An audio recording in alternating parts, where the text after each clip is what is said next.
ইঁচড় কাটতে কার কার অপছন্দ? বন্ধুরা দেখো এখানে আঠা থাকে, ওর জন্য আমার একদমই অপছন্দ, কিন্তু এখন ইঁচড়টা কাটতে হবে। এই যে নিয়ে এসছে কালকে, ছাড়িয়ে নিয়ে এসছে অবশ্য, কলকাতা থেকে নিয়ে এসছে।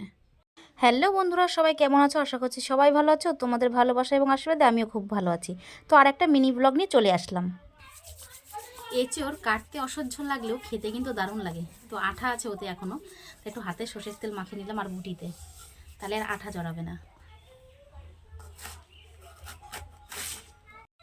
আর বিশেষ করে এই কাঁঠালের দানা কচি অবস্থায় খেতে কিন্তু দারুণ লাগে, আমার তো খুব ভালো লাগে। তোমাদের সাথে একটা কথা শেয়ার করতে চাই। আচ্ছা তোমরা বলো তো, পরিস্থিতি সব কিছু সামলে নেওয়া আর সব কিছু মুখ মুখ বুজে মেনে নেওয়াটা দুটো কি একই হয়? তোমরা অবশ্যই কমেন্ট বক্সে জানিও। তো যাই হোক বন্ধুরা, আমাদের তো সপ্তাহ বাজার হয়, তোমরা দেখেছো মাঝে মাঝে বাজার করে, সেটাও বলেছি আগের ভিডিওতে। তো যাই হোক, মা গেছিলো ওষুধ আনতে, একটু ডাক্তার দেখাতে, তারপরে দেখো এই সব বাজার করে এনেছে। আর কত কিছু এনেছে তোমাদের সাথে সবটাই শেয়ার করছি এই যে ভিডিওর মাধ্যমে। কিন্তু দেখো এক এক করে সব কিছু তো বলা সম্ভব হচ্ছে না, তো যদি সব কিছু এক এক করে দেখাতে যাই ব্লগটা অনেক বড় হয়ে যাবে, তাই আর ওইভাবে দেখালাম না।